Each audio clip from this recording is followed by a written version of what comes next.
Hello मित्रों, nano academy YouTube channel पर आपका स्वागत है। आज हम इस वीडियो में राजस्थान की जो प्रमुख सभ्यता हैं उसको कवर करेंगे। तो ये उसके नोट्स बनाए हुए हैं। क्लास जो 10 है, 10वीं क्लास में राजस्थान कला संस्कृति की बुक चलती है, तो उसमें से जो महत्वपूर्ण पॉइंट है वो लिए हैं और बाकी कुछ गाइड है उनसे भी हमने महत्वपूर्ण नोट्स इसमें बनाए। तो ये सभ्यता है उसको पूरा कवर करेंगे इस वीडियो में, ठीक है मित्रों। तो स्टार्ट करते हैं। सबसे पहले देखते हैं 1800 सन 1800 है, तब जॉर्ज थॉमस उन्होंने राजपूताना शब्द है वो दिया।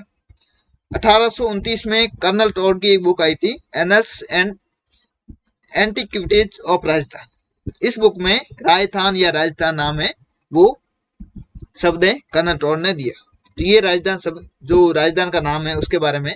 और 30 मार्च 1949 जब राजस्थान का एकीकरण हुआ तब ये राजस्थान नाम है वो सर्वसम्मति से स्वीकार किया गया।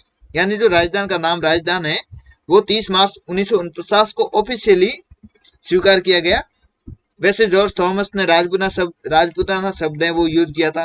कर्नल टॉड है उन्होंने राजस्थान या राजस्थान शब्द दिया था, लेकिन जिस भूभाग या राज्य के लिए राजस्थान शब्द है ये 30 मार्च 1949 को इसको स्वीकार किया गया। अब देखते हैं इससे पहले क्या नाम थे हमारे यहाँ। तो बीकानेर साइड तो चांगल कहते थे, जैसलमेर को मांड कहते थे, ये जोधपुर बाड़मेर वगैरह इसको मरु प्रदेश, इसके अलावा दक्षिण में वागड़, बिजोलिया के आसपास ऊपरमाल और अलवर के आसपास मेवात वगैरह, तो ये शब्द थे, ठीक है। और मत्स्य जनपद था, ये जयपुर, अलवर और भरतपुर का क्षेत्र है। यहाँ पर मत्स्य जो जनपद है वो कहा जाता था। सूरसेन जनपद था, उसमें कौन कौन से आते थे, भरतपुर, धौलपुर और करौली, ये क्षेत्र हैं। ये सूरसेन जो जनपद था उसके साइड आते थे। अब देखते हैं कांठल। कांठल किसको कहते हैं, तो प्रतापगढ़ में जो माई नदी है उसके किनारे के आसपास, किनारा को अपने यहाँ कांठा कहते हैं। तो माई नदी के किनारे का जो क्षेत्र है वो क्या है, कांठल। सपन का मैदान है, ये प्रतापगढ़ और बांसवाड़ा जो आपके जिले हैं वहां पर सपन का मैदान पड़ता है। अब देखते हैं ऊपरमाल। ऊपरमाल क्या है, तो भैंसरोडगढ़ से बिजोलिया तक का जो पठारी प्रदेश है, मतलब पठारी क्षेत्र थोड़ा ऊपर है बाकी भूभाग से, तो इसलिए इसको ऊपरमाल कहते हैं। तो भैंसरोडगढ़ से बिजोलिया तक। अब देखते हैं इतिहास को कैसे बांटा जाता है। तो राजस्थान का इतिहास है, इसको प्राक इतिहास, तो ये हड़प्पा सभ्यता से पहले का जो इतिहास है उसको बोलते हैं प्राक इतिहास। आद्य इतिहास, ये हड़प्पा सभ्यता 300 ईस्वी के आसपास जो सिंधु सभ्यता वगैरह है, इससे लेकर 600 ईस्वी पूर्व तक आद्य इतिहास। और वर्तमान में ऐतिहासिक इतिहास है, ये 600 ईस्वी पूर्व से वर्तमान तक, तो ये ऐतिहासिक इतिहास, ये 3 भागों में बांटा गया। अब देखेंगे हम कालीबंगा सभ्यता। तो ये आपके जो रीट है, सेकंड ग्रेड और आरएस तीनों में सभ्यताएं राजस्थान की हैं। उसमें कालीबंगा देखते हैं। ये दृष्टदत्ती नदी और सरस्वती नदी जो घाटी है इनकी, अब वर्तमान में घग्गर नदी यहाँ पर बहती है, वो भी अनप्रवाही नदी है। तो यहाँ पर कालीबंगा जो सभ्यता है वो विकसित हुई, हनुमानगढ़ जिले में है ये। कालीबंगा का अर्थ क्या है बच्चों, तो काले रंग की सूर्या। इसकी खोज 1952 में हुई, अमलानंद घोष है उन्होंने खोज की। उत्खनन 1961-62 में बीबी लाल, बी के थापर, जेवी जोशी, एमडी खरे, केएम श्रीवास्तव और एसपी जैन, ये सभी इस कालीबंगा से जुड़े हुए हैं, तो इनके उत्खनन से संबंधित है। यहाँ पर कालीबंगा सभ्यता है, इसके 5 स्तर खोजे गए। पहला और दूसरा स्तर है ये सिंधु सभ्यता से भी प्राचीन है, यानी पहले के। और तीसरा, चौथा और 5वां स्तर है ये सिंधु सभ्यता के समकालीन है। तो ये आपको ध्यान रखना है, कई बार क्वेश्चन आते हैं कि 5 स्तर मिले।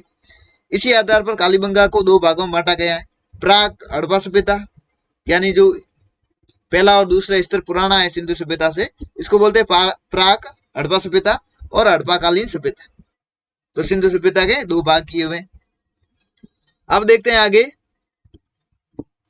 कालीबंगा में एक दुर्ग मिला है, बेलनाकार मुहरे मिली है, अलंकृत ईंटों का फर्श मिला है, तांबे का खिलौने का एक बेल है वो मिला है, जुते हुए खेत के जो दक्षिणी पूर्व भाग में मिले हैं उसके साक्ष्य मिले। एक ही खेत में 2 फसल एक साथ उगाने के साक्ष्य भी मिले कालीबंगा में। लकड़ी की नाली मिली है, स्वास्तिक का चिन्ह वो मिला है, ऊंट की हड्डियां मिली है।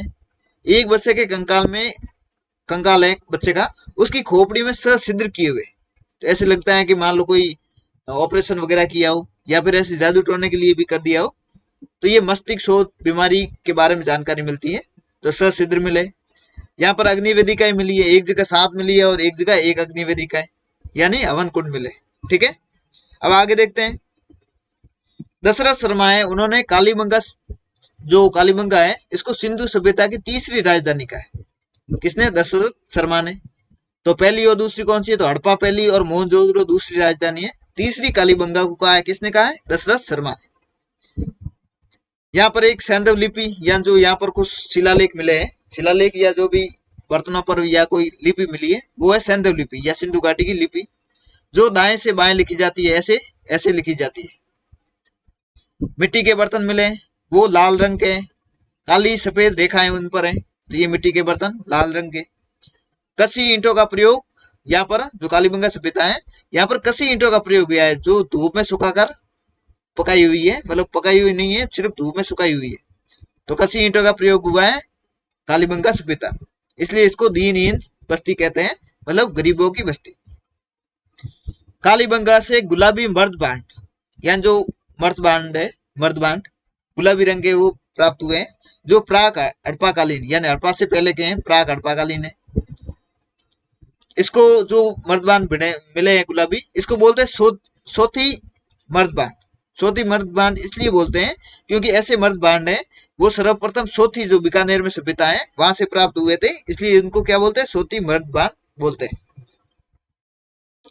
जो सोथी सभ्यता है बीकानेर में, इसका उत्खनन या खोज अमलानंद घोष ने की थी। संपूर्ण हड़प्पा सभ्यता का उद्गम स्थल कहा जाता है, मतलब जो सोथी सभ्यता है इसको संपूर्ण हड़प्पा सभ्यता है इसका उद्गम स्थल कहा जाता है, और इसको कालीबंगा प्रथम भी कहते हैं।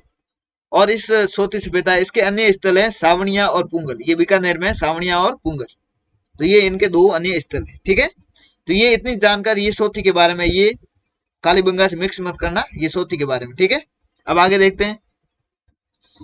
जो कालीबंगा है यहाँ से युग्मित समाधान व प्रतीकात्मक समाधान के साक्ष्य मिले, मतलब जो कोई किसी का देहांत हो जाता है तो उनका जो समाधि होती है तो उसके युग्मित समाधान, मतलब पुरुष और स्त्री या साथ में 2-3 समाधान या समाधि साथ में की हुई है, तो ये साक्ष्य मिले। अब देखो इसको कालीबंगा है, यहाँ पर 2 टीले, एक पश्चिम की तरफ है और एक पूर्व में। पश्चिम में वहां पर दुर्ग बना हुआ है, तो ये दिशा ध्यान रखना, पश्चिम की दिशा में दुर्ग है, और जो पूर्व का टीला है वहां पर नगर है, यानी वहां पर क्या है? नगर है। और सिंधु घाटी सभ्यता है, इसके चारों ओर जो कालीबंगा है इसके चारों ओर दोहरा प्रकोटा है, उसके दोहरा प्रकोटा के साक्ष्य, और ये खेत है दक्षिण पूर्व दिशा में, वहां पर जुते हुए खेत के साक्ष्य मिले। तो ये थोड़ा दिशा वाला आप ध्यान रखना। और 1985-86 में यहाँ पर भारत सरकार ने संग्रहालय की स्थापना की थी, कहां पर? कालीबंगा। ठीक है मित्रों, अब आगे देखते हैं आहार सभ्यता। तो आप देखते हैं आहार सभ्यता, ये उदयपुर में स्थित है। कौन सी नदी है? आयड़ या बेड़स नदी है, उसके किनारे ये आयड़ या बेड़स नदी आगे जाकर बनास में मिल जाती है, तो इसको जो बनास संस्कृति भी कहते हैं, इसको बनास संस्कृति, यानी जो बनास नदी के आसपास सभ्यताएं विकसित हुई, तो ये आड़ भी इसमें आती है बनास संस्कृति। वैसे नदी तो आयड़ या बेड़स है, वो आगे जाकर बनास में मिलती है। आड़ सभ्यता है, इसको ताम्रवती नगरी भी कहते हैं, आगाड़पुर भी कहते हैं, और जो यहाँ पर टीला उसको धूलकोट भी कहते हैं। ठीक है, पाषाण धातु युगीन सभ्यता है, ये आड़ सभ्यता है, ये पाषाण धातु युगीन सभ्यता है। इसका उत्खनन है वो AK व्यास या अक्षय कीर्ति व्यास 1953 में किया, 1956 में RC अग्रवाल, फिर SD सांगलिया 61-62 में, और PL चक्रवर्ती, तो ये उत्खनन करता है इनके। यहाँ पर जो आड़ सभ्यता है ये कसी ईंटों का प्रयोग हुआ है, कालीबंगा है उसमें भी कसी ईंटें और आड़ में भी कच्ची ईंटें, जो धूप में सुखाकर प्रयोग किया गया है। मृतकों को गहनों के साथ दफनाते थे, तो यहाँ पर जो समाधियां मिली है या फिर कंकाल मिले तो उनके साथ गहने भी है, यानी मृतकों को गहनों के साथ दफनाते थे। आड़ में बस्तियों के 8 स्तर मिले, कितने? 8 स्तर। यहाँ पर अनाज रखने के जो मर्द बांड है वो भी मिले, उनको स्थानीय भाषा में गोरे या बखोट कहते हैं।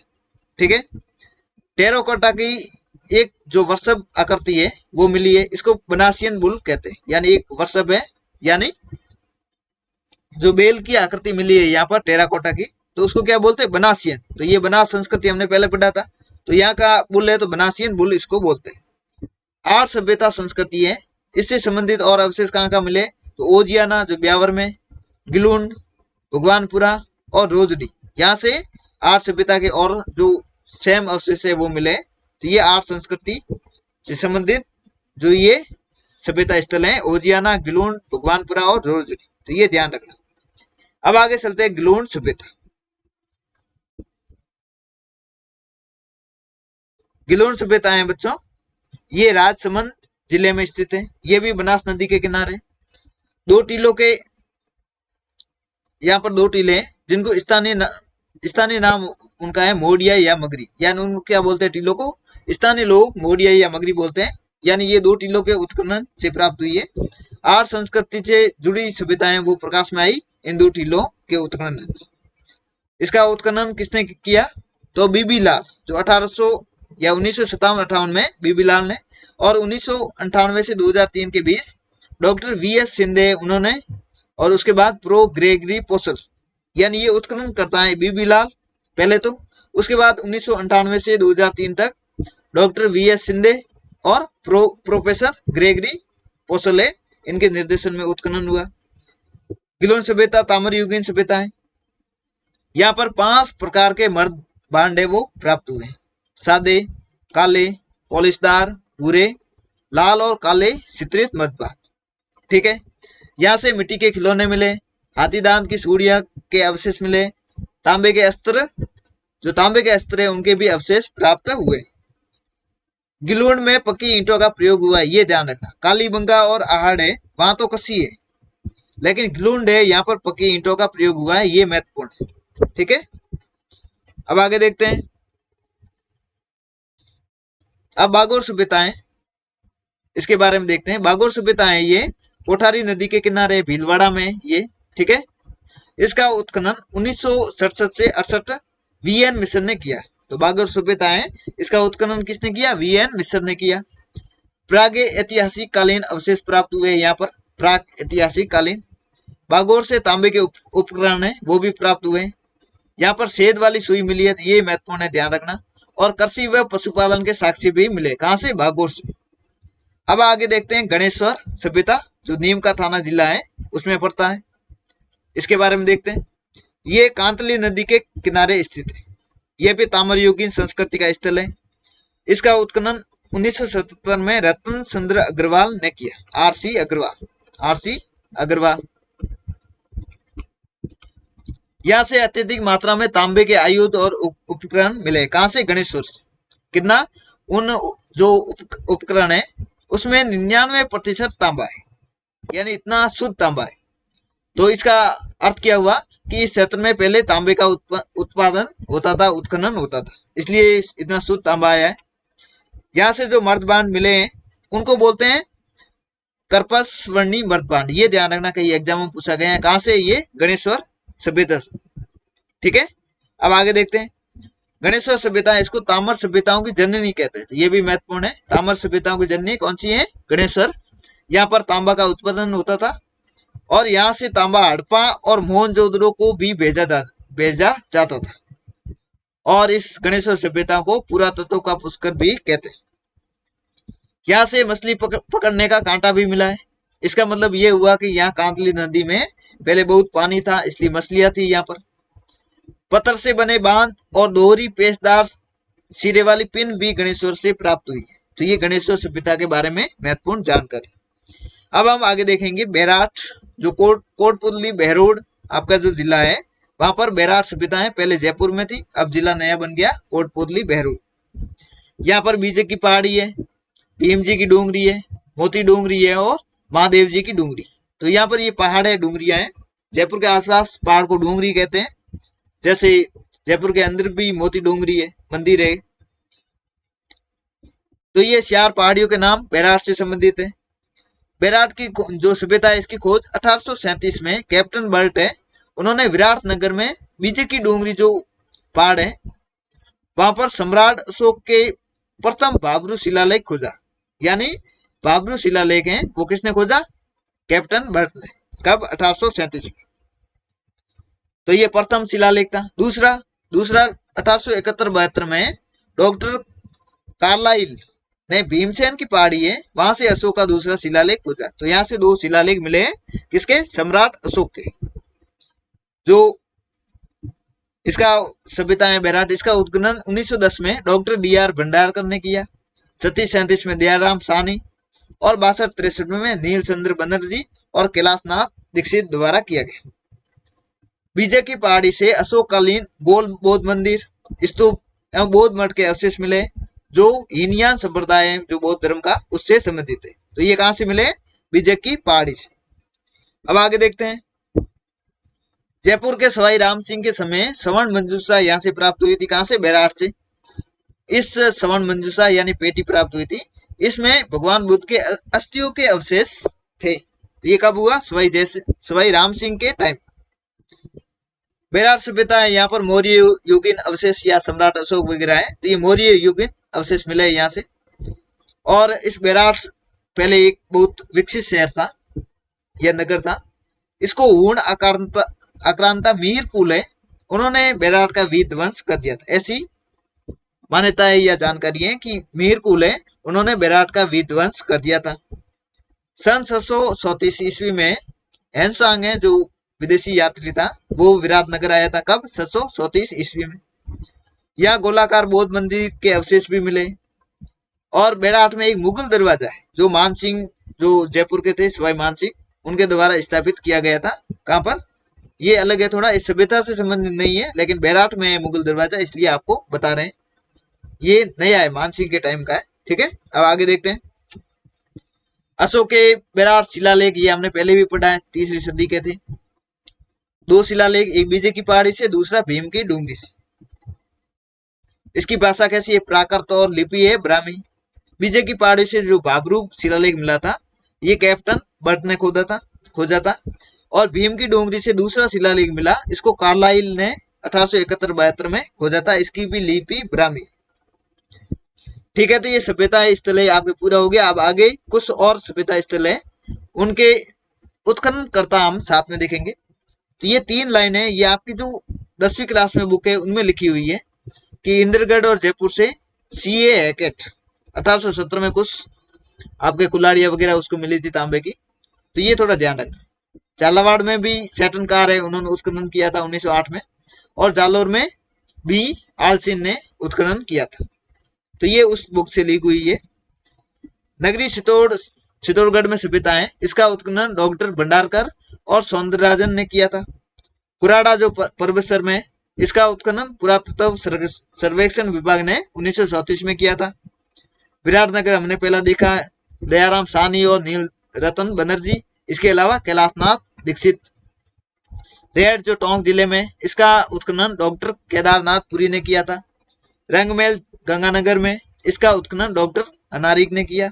आर्ट सभ्यता हमने पहले देखा था, AK व्यास, RC अग्रवाल, VN मिश्र और SD सांकलिया। भीनमाल का उत्खनन भीनमाल सभ्यता RC अग्रवाल ने की। यहाँ से रोमन एम्पोरा व एक यूनानी सुराई मिली। कहां से? भीनमाल से मिली है। गिलोन सभ्यता का उत्खनन BB लाल ने किया। नो जो भरतपुर में, इसका उत्खनन RC अग्रवाल ने। बागोर जो भीलवाड़ा में, इसका VN मिश्र और LS लेसनिक ने किया। बालाथल जो उदयपुर में, इसका उत्खनन VN मिश्र और S सिंह ने किया। ओजियाना जो ब्यावर में और गणेश्वर सभ्यता है वो नीम का थाना में, इसका गणेश्वर सभ्यता इसका उत्खनन RC अग्रवाल ने किया। और कालीबंगा सभ्यता उसका उत्खनन अमलानंद घोष, BB लाल, BK थापर और जयवी जोशी ने किया। ये तो हो गया उत्खनन करता। अब कुछ सभ्यताएं वो कब की है उसके बारे में हम देखेंगे। जो पाषाण काल है इसको 3 भागों में बांटा गया है, पूरा पाषाण, मध्य पाषाण और नव पाषाण। ये तो पाषाण काल के 3 भाग है। उसके बाद ताम्र पाषाण काल आ गया, उसके बाद ताम्र युगीन और सबसे लास्ट में लोह युगीन। तो ये सभ्यताएं इसको हम देखेंगे कौन कौन सी पूरा पाषाण की है, कौन सी मध्य पाषाण की है, कौन सी नव पाषाण की है, कौन सी ताम्र पाषाण की है और कौन सी ताम्र युगीन की है और लोह युगीन की कौन सी। ठीक है, सबसे पहले पूरा पाषाण काल में डीडवाना, ये सबसे प्राचीन स्थल है। जायल नागौर, विराटनगर, इसके अलावा पानगढ़ जो अलवर में है, इंद्रगढ़, बूंदी और दर भरतपुर, ये पूरा पाषाण काल के सभ्यता स्थल है। मध्य पाषाण के तो बागोर, भीलवाड़ा, तिलवाड़ा जो बालोतरा में, और विराटनगर, ये मध्य पाषाण काल के। नव पाषाण काल के आहाड़, गिलोंड और कालीबंगा, ये तीनों नव पाषाण काल के। ताम्र पाषाण काल की तो बागोर, तिलवाड़ा और बालाथल, उदयपुर, ये ताम्र पाषाण काल की है। ताम्र युगीन सभ्यता कौन कौन सी है तो गणेश्वर, बेणेश्वर डूंगरपुर, नंदलालपुरा, किराड़ोत, सीतवाड़ी जो जयपुर में, साबनिया, पुंगल जो बीकानेर में, बूढ़ा पुष्कर अजमेर, कुराड़ा जो डीडवाना कुसामन में, पिंडपाडलिया चित्तौड़, पलाना जालोर, कोल माहौली सवाई माधोपुर, मला भरतपुर, जाडोल उदयपुर, तो ये क्या है बच्चों, ये ताम्र युगीन सभ्यता स्थल है। ठीक है, अब आगे लोह युगीन सभ्यता स्थल। तो लोह युगीन या वैदिक सभ्यता, जो सिंधु सभ्यता के बाद वैदिक सभ्यता, वैदिक काल आया था, तो ये लोह युगीन सभ्यता है।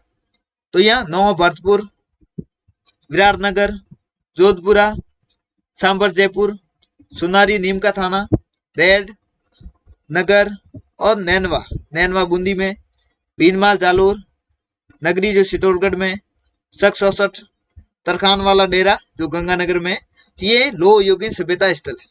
ये कौन से लोह युगीन सभ्यता स्थल है। अब आगे कुछ और थोड़ी छोटी सी जानकारी है। ईस्ट वाले उदयपुर में ये प्राक ऐतिहासिक कालीन सभ्यता है और लोह उद्योग के साक्ष्य मिले। कहां से, ईसवाल से। राजस्थान में जनपद कौन कौन से, ये भी साथ में देख लेते हैं। बौद्ध ग्रंथ है अगुतर निकाय, उसमें 16 जनपदों की जानकारी, महाजनपदों की। राजस्थान में जनपद तो मत्स्य महाजनपद है, ये जयपुर, अलवर और भरतपुर, इन 3 जिलों में हमने पहले भी देखा था। राजधानी इसकी थी विराटनगर। कुरु जनपद है, ये इंद्रप्रस्थ इसकी राजधानी थी, इसमें अलवर का उत्तरी भाग आता था। सूरसेन महाजनपद है, इसमें पूर्वी अलवर, धौलपुर, भरतपुर और करौली का भाग आता था और इसकी राजधानी थी मथुरा। एक सीवी जनपद है, इसमें चित्तौड़ के आसपास का क्षेत्र भी सीवी जनपद में आता था। तो ये कुछ राजस्थान में जनपद थे, ये भी देख लिया हमने। तो ये राजस्थान की सभ्यताएं, इसके शॉर्ट नोट्स थे, ये हमने इसमें पढ़े। वीडियो आपको अच्छा लगा और लाइक कर लेना। और राजस्थान इतिहास और कला संस्कृति के अगले टॉपिक है, उसके भी हम शॉर्ट नोट्स है, वो इसमें पढ़ेंगे। इसमें न्यू जिलों के हिसाब से ऐड किए हुए हैं। ठीक है मित्रों, तो वीडियो को लाइक कर लो और मिलते हैं अगले वीडियो में। धन्यवाद।